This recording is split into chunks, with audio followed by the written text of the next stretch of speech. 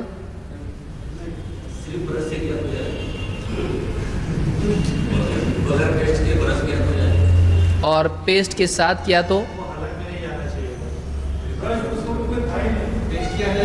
Brush اس وقت میں تھا ہی نہیں, اس کو لانا ہی نہیں ادھر.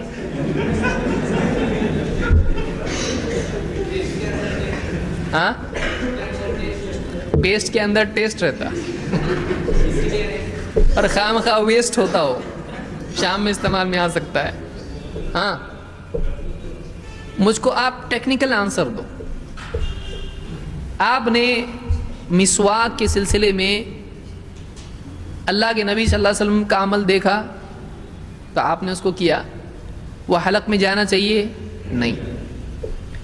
اب ایک آدمی برش اگر کرتا ہے تو یہ شرعاً اس کے لیے حرام ہوگا یا نہیں؟ حرام ہے. مفتیان کرام ہے. کیوں حرام ہے؟ دلیل؟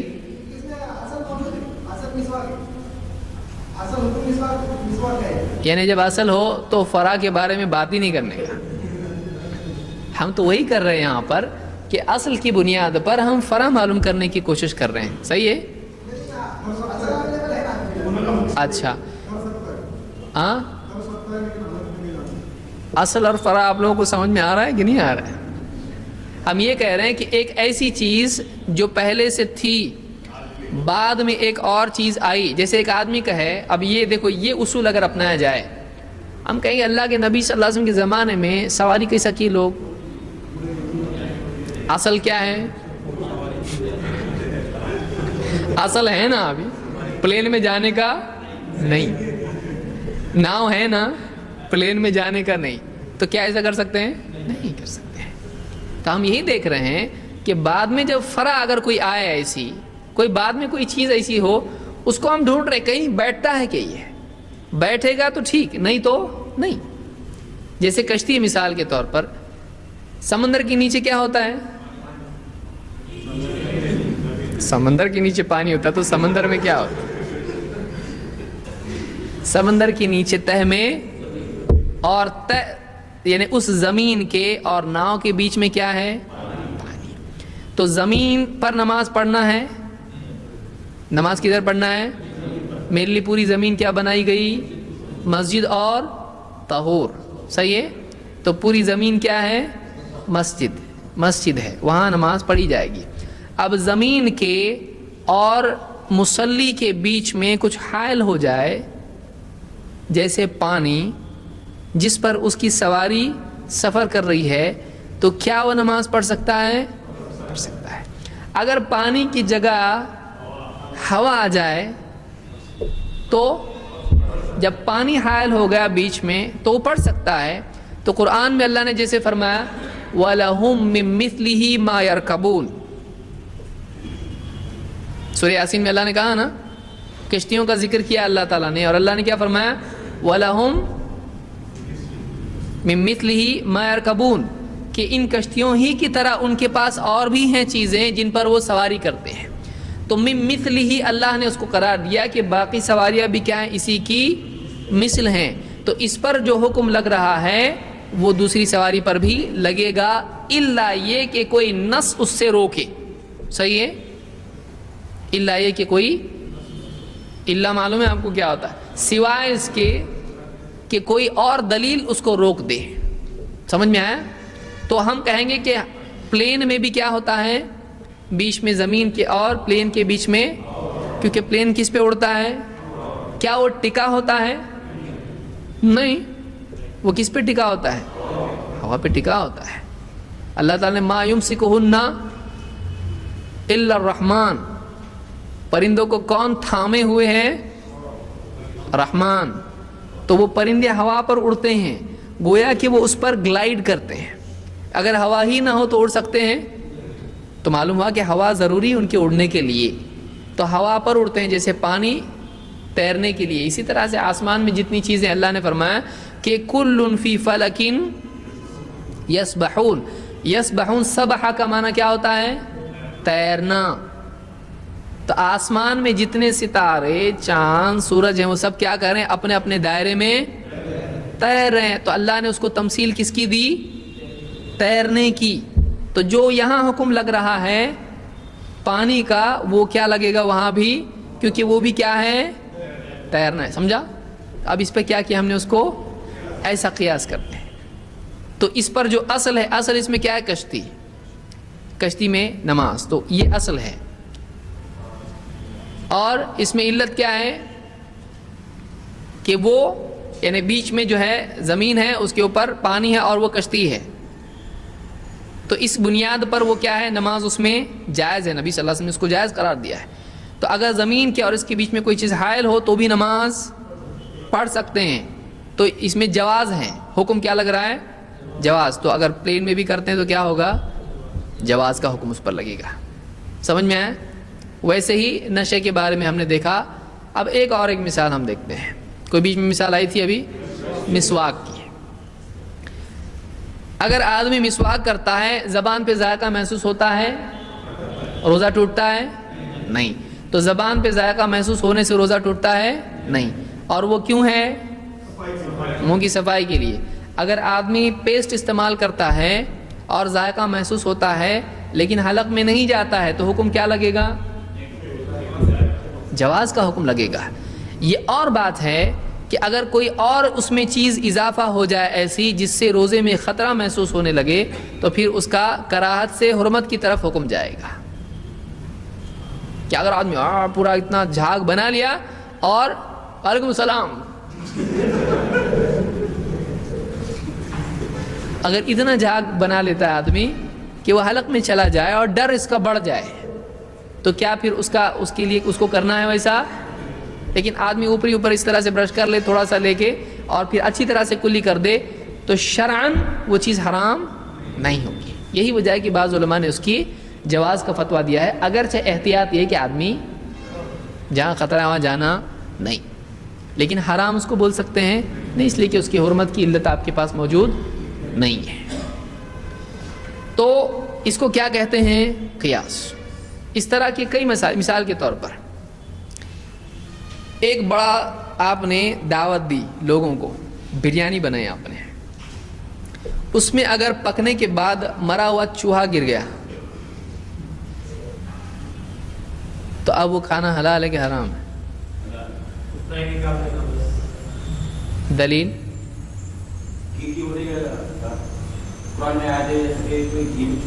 حدیث میں ہے، ہاں، بخاری وغیرہ میں روایت ہے کہ اللہ کے نبی صلی اللہ علیہ وسلم نے فرمایا، تمہارے گھی میں اگر چوہا گر جائے مر کے تو تم کیا کرو؟ چوہے کو نکال کے پھینک دو اور اس کے اطراف کے گھی کو نکال کر پھینک دو اور باقی گھی کھاؤ۔ وَكُلُوا ثَمَنَكُمْ۔ تو اس سے کیا یہ صرف گھی کے بارے میں ہے؟ چربی کے بارے میں ہے؟ نہیں. اب اگر دیگ میں گر جائے کھانے کے، یعنی بریانی وغیرہ ہے مثلا، تو کیا یہاں پر یہی اپلائی کیا جا سکتا ہے؟ اور اگر تیل میں گر جائے تو کیوں نہیں؟ تو کیا ہو، لکوڈ ہوا تو؟ حدیث میں ہے لکوڈ نہیں، یعنی ہاں تو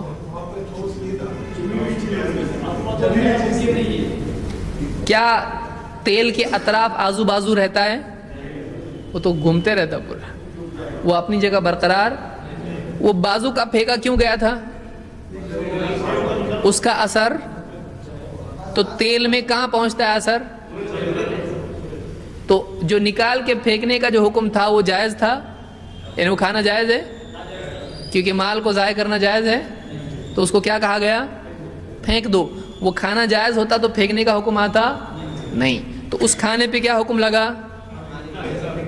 حرمت کا. وہ کھانا جائز، باقی کھانے پہ جائز ہے. اب تیل میں ایسا ہو سکتا ہے، پانی میں ایسا ہو سکتا ہے کہ اتنا پانی نکال دو اس کے بازو کا اور باقی پانی پیو، بہت ٹیسٹی ہے. کر سکتے ہیں ایسا؟ نہیں. کیوں؟ اس لیے کہ اس کے آس پاس کچھ باقی متعین ہے نہیں ہے، اس کا اثر پورے پانی میں چلا گیا، تو اس کو نکال کے پھینکنے میں کوئی مطلب نہیں ہے. لیکن اب اس میں دو چیزیں الگ ہیں. وہ کتنے پانی کے بارے میں حکم لگے گا؟ تھوڑے پانی کے بارے میں. اگر بڑے پانی میں، زیادہ پانی میں اگر وہ ہو، جیسے اتنا بڑا ٹینک ہے، اس میں اگر چوہا گر گیا تو کیا وہ پانی نجس ہوگا؟ نہیں. اس لیے کہ اس کے لیے مستقل دوسری دلیل ہے، اذا كان الماء قلتين فإنه لا ينجس. اگر پانی 2 قلہ ہو تو وہ نجس نہیں ہوتا ہے نجاست کے گرنے سے. قلہ یعنی 227 یعنی 454 کلو گرام اتنا ہوتا ہے. اتنا اگر پانی ہے تو وہ یعنی ایک بڑا جو ہے گھڑا اس زمانے میں ہوتا تھا، اس کے اتنا پانی 1 قلہ ہوتا ہے. اسے 2 قلے اگر ہوں تو وہ پانی نجس نہیں ہوتا ہے. 450 کے آس پاس اس کو پکڑ کے چلے آپ، لیٹر کلو گرام. تو اتنا پانی صرف نجاست کے گرنے سے نجس ہوتا ہے نہیں، جب تک کہ اس کے رنگ، بو یا ذائقے میں سے کسی ایک چیز میں تبدیلی نہ آئے. اگر آ گئی تو نجاست کے گرنے سے، تو وہ پانی کیا ہوگا؟ استعمال کے لائق. ہم کتاب الطہارہ وغیرہ آگے کریں گے جب اس میں انشاءاللہ اس کو تفصیل سے دیکھیں گے. تو اس کو حدیث القلتین بولتے ہیں. چائے میں مکھی گر گئی تو اس کے لیے مستقل دلیل کیا ہے؟ اگر تمہاری پورا ڈبا دو نکال کے اور چاہو تو پی سکتا ہے آدمی. زبردستی پینا سے اس کو نہیں رکھتا ہے تو نہیں پی سکتا ہے، ضروری نہیں ہے. ہاں مکھی کے لیے ہے، وہ سب کے لیے نہیں ہے، مکھی کے لیے حدیث میں ذکر آیا اس کا. تو قیاس سمجھ میں آیا آپ کے کہ آپ اگر ایک مسئلہ جو بعد کے دور میں آتا ہے، اگر اس میں وہی علت ہے جو پچھلے مسئلے میں تھی، اس پر یہی حکم لگایا جائے گا. اور اس کی کئی مثالیں علماء نے دی ہیں قیاس کے سلسلے میں. جیسے اللہ کے نبی صلی اللہ علیہ وسلم نے گناہوں کے معاف ہونے کے سلسلے میں آپ نے بتایا کہ تمہارا کیا خیال ہے اس آدمی کے بارے میں کہ جو روزانہ دن میں 5 مرتبہ غسل کرتا ہے اس کے گھر کے باہر، یا اس طرح سے مختلف روایت آئی ہیں کہ وہ نہر ہے پاک، نہرن جارن غمرن، گہرے پانی کی نہر ہے جس کا پانی جاری ہے. اگر روزانہ دن میں 5 مرتبہ وہ اس میں غسل کرتا ہے، کیا وہ پانی اس کے بدن پر کوئی گندگی میل چھوڑے گا؟ صحابہ نے کہا بالکل نہیں. تو آپ نے کہا کذالک مثل الصلوات الخمس، ایسی ہی مثال ہے 5 نمازوں کی. یمحو اللہ بہن الخطایا، اللہ تعالیٰ ان کے ذریعے سے گناہوں کو مٹا دیتا ہے. تو یہ کیا آپ نے کہ جیسے یہاں ہے ویسے وہاں ہے. سمجھ میں آ رہا ہے؟ کہ ایک مسئلے سے آپ نے دوسرا سمجھایا کہ جیسے گہرے پانی میں 5 مرتبہ غسل کرنے سے میل نکل جاتا ہے، ویسے ہی 5 مرتبہ نماز پڑھنے سے گناہ نکل جاتے ہیں۔ تو اس طرح سے اور کئی مثالیں آپ صلی اللہ علیہ وسلم نے دی ہیں۔ یا جیسے آپ دیکھیں گے حدیث میں کہ جو آدمی حج کرے اور اس میں گناہ کی اور بے حیائی کی حرکتیں نہ کرے تو وہ ایسا لوٹتا ہے جیسا وہ ہے ویسا وہ ہے۔ یہ کیا ہے؟ اس کو دیکھو ویسا وہ ہے، تو یہ بھی کیا ہے؟ قیاس ہے۔ اس کا معاملہ اس سے جوڑنا، جو سامنے ہے اس سے کوئی اور چیز کو سمجھانا، اس کو کیا کہتے ہیں؟ قیاس۔ پیڑ کی ڈالی کو ہلا کے کہا سردیوں میں جیسے اس کے پتے جھڑ رہے ہیں ویسے ہی نماز سے گناہ جھڑتے ہیں۔ قرآن میں علماء نے کہا کہ آیت جو اللہ نے کہا فَاعْتَبِرُوا يَا أُولِي الْأَبْصَارِ، اے بصیرت والو، اے دیکھنے والو، عبرت لو۔ ایک خاص قوم کا ذکر کیا اور کہا کہ دیکھو ان کے ساتھ ایسا ہوا، فسق و فجور کی گناہ کی وجہ سے، اللہ کے حکم کی مخالفت کی وجہ سے تم ان سے عبرت لو۔ کیا مطلب؟ یعنی دیکھو انہوں نے ایسا کیا تو ایسا ہوا، تم ان سے عبرت لو، یعنی تم بھی اگر ایسا کرو گے تمہارے ساتھ بھی ایسا ہی ہوگا۔ تو یہ کیا ہوا؟ قیاس ہوا۔ جیسے ان کے عمل پہ حکم لگا، فیصلہ آیا، ویسا تمہارے عمل پہ بھی اللہ کی طرف سے فیصلہ آئے گا۔ تو یہ اصل علماء نے ذکر کی ہے، دلیل ذکر کی ہے قیاس وغیرہ کے سلسلے میں۔ تو یہ سمجھ میں آیا آپ کو؟ تو میں سمجھتا ہوں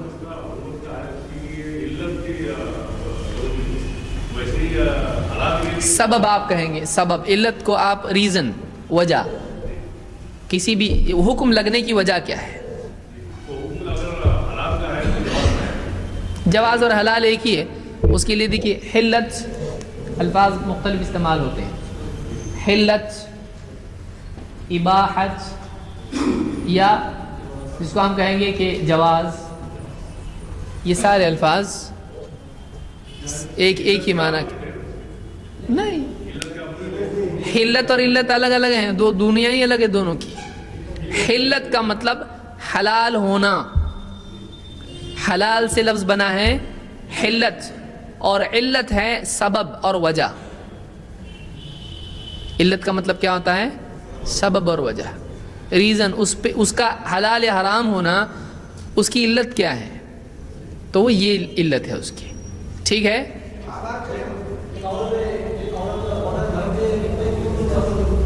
ایک عورت کتنے کلومیٹر قصر کا سفر عورت الگ اکیلے بغیر محرم کے نہیں کر سکتی ہے۔ ایک دن رات کا سفر، اس زمانے میں قصر کا سفر اتنا ہی ہوتا تھا، تو قصر کا سفر وہ نہیں کر سکتی ہے جس پر یعنی اس پر قصر فرض ہوتی، یعنی کرنا اس پہ لازم ہو جاتا ہے۔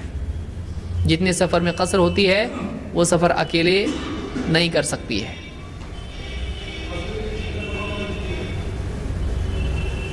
48 میل ابن عباس اور ابن عمر کے قول کے مطابق، 78 یا 82 کے آس پاس کچھ ہوتا ہے، 76 78 کتنا ہوتا ہے دیکھیں، 1.6 مائلز کا، میل کا 1 کلومیٹر ہوتا ہے۔ ٹھیک ہے، یہ مختلف ہی مسئلہ ہے کہ کتنے پہ قصر ہوتی ہے۔ بہرحال اور کچھ اس سلسلے میں ذہن میں ہے؟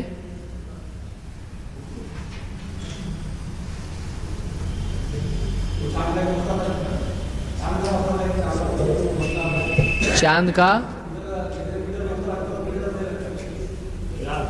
ادھر رکھتے ادھر نہیں رکھتے۔ ہلال کا مسئلہ ابن عباس کی روایت کی وجہ سے بعض علماء عام طور سے محدثین اس طرف گئے ہیں کہ دور کے علاقوں میں ایک جگہ کی رؤیت، ہلال کا دیکھنا، دور کے علاقوں میں اس کا انطباق نہیں کیا جائے گا، ان کے لیے ان کی رؤیت ہے، ان کے لیے ان کی۔ بعض علماء اس طرف گئے ہیں جن میں امام ابو حنیفہ بھی ہیں، بعض علماء کے قول کے مطابق، کہ یعنی اگر دنیا کے ایک حصے میں دیکھا جائے ہلال تو ساری دنیا کے لیے وہ ہلال ہو جاتا ہے۔ یہ اور بات ہے کہ آج حنفی علماء اس کو تسلیم نہیں کرتے ہیں، لیکن بہت سارے یعنی علماء نے کہا ظاہر الروایہ کے اعتبار سے امام ابو حنیفہ، امام محمد اور ابو یوسف کا یہی کہنا ہے کہ ایک حصے میں دکھا تو دوسرے حصے میں اس کو ماننا پڑے گا۔ تعلیم الاسلام میں یہی مسئلہ ہے، اور میں سمجھتا ہوں بیشتی زیور میں بھی ہے۔